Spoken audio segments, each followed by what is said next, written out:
পরীক্ষা চলছে কিন্তু শিক্ষক নেই। এই অবস্থা নাটোরের বাগাতিপাড়ার ৫৬টি সরকারি প্রাথমিক বিদ্যালয়ের। সম্পূর্ণ শিক্ষক শূন্য অবস্থায় তৃতীয় পর্যায়ের বার্ষিক মূল্যায়ন পরীক্ষা অনুষ্ঠিত হয়েছে।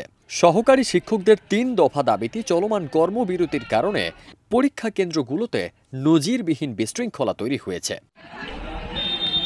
সকালে কেন্দ্রগুলোতে গিয়ে দেখা যায় বেশিরভাগ কক্ষে কোনো শিক্ষক নেই। তত্ত্বাবধান না থাকায় শিক্ষার্থীদের চিৎকার চেঁচামেচি, হইচই, এমনকি বই দেখে লেখাসহ নানান অনিয়ম ঘটছে। প্রধান শিক্ষক ও দপ্তরি একাই পুরো পরীক্ষা সামলাতে গিয়ে পড়েছেন বিপাকে। পেরাবাড়িয়া মডেল সরকারি প্রাথমিক বিদ্যালয়ের পরীক্ষা কক্ষে শিক্ষার্থীদের বই দেখে লেখার দৃশ্যও দেখা যায়। পরীক্ষার্থী সানজিদা ও মেধা জানায়, এভাবে পরীক্ষা দেওয়া খুব কষ্টকর। শিক্ষক নেই, সবাই বিশৃঙ্খলা করছে। আমরা এভাবে পরীক্ষা দিতে যাচ্ছি না, হয় আমাদের শিক্ষক আমাদের ক্লাসে আসুক, না স্যার পরীক্ষা বন্ধ করে দিক। আমাদের পরীক্ষা দিতে এভাবে সমস্যা হচ্ছে। অভিভাবকদের ক্ষোভ আরও তীব্র। এক মা বলেন, শিক্ষক ছাড়া পরীক্ষা হলে বাচ্চাদের ভবিষ্যৎ নষ্ট হবে। প্রয়োজন হলে পরীক্ষা বন্ধ করুক। বাচ্চাদের যে পরীক্ষা হচ্ছে, প্রায় 5টা ক্লাসের পরীক্ষা হচ্ছে, এর মধ্যে পরীক্ষা পুরাটাই আলাদা। প্রধান শিক্ষক কামরুল ইসলাম পরিস্থিতি সামাল দিতে হিমশিম খাচ্ছেন জানিয়ে তিনি বলেন, সব দায়িত্ব আমার আর দপ্তরির ওপর। এভাবে পরীক্ষা নেওয়া খুব কঠিন। আমাদের দাবি দ্রুত বাস্তবায়ন না হওয়া পর্যন্ত আমরা ঘোষিত কর্মসূচি চালিয়ে যাব বলে আমরা আশা করছি।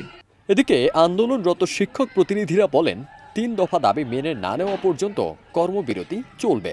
সরকার প্রতিশ্রুতি দিলে আমরা ক্লাসরুমে ফিরব। সরকারের এবং উপদেষ্টা মহলের সুদৃষ্টি কামনা করছি, যত দ্রুত সম্ভব আমাদের এই ৩ দফা দাবি মেনে নিয়ে আমাদের কোমলমতি শিক্ষার্থীদের আমরা যেন সুষ্ঠুভাবে পাঠদান করতে পারি। উপজেলা শিক্ষা কর্মকর্তা আবুল বাশার পরীক্ষার বিষয়ে কোনো মন্তব্য করতে চাননি, বরং জানান অফিসের ব্যস্ততার কারণে তিনি এখনো কোনো স্কুল পরিদর্শন করতে পারেননি। উচ্চতর গ্রেড প্রাপ্তির বিষয়ে জটিলতা সেটা নিরসন এবং শতভাগ পদোন্নতি, প্রধান শিক্ষক পদে শতভাগ পদোন্নতি। উপজেলা নির্বাহী কর্মকর্তা মোহাম্মদ আলাউদ্দিন বলেন, সমস্যাটি হঠাৎ শুরু হয়েছে। পরীক্ষা বন্ধের ক্ষমতা তাদের নেই, এটি মন্ত্রণালয়ের বিষয়। যেহেতু এটি সারা দেশের সমস্যা, তাই দ্রুতই কোনো সিদ্ধান্ত আসবে বলে আশা করি। আমরা চাই যে সরকার মহোদয় খুবই আন্তরিক, তারা যেন খুব দ্রুত আমাদের দাবি মেনে নেন এবং খুব দ্রুত প্রজ্ঞাপন জারি করেন। এই অবস্থায় শিক্ষার্থী ও অভিভাবকদের মধ্যে চরম উদ্বেগ তৈরি হয়েছে। শিক্ষা খাতে এই অচল অবস্থা কতদিন চলবে সেটি এখন বড় প্রশ্ন। ফারদিন সানি, দেশ রূপান্তর।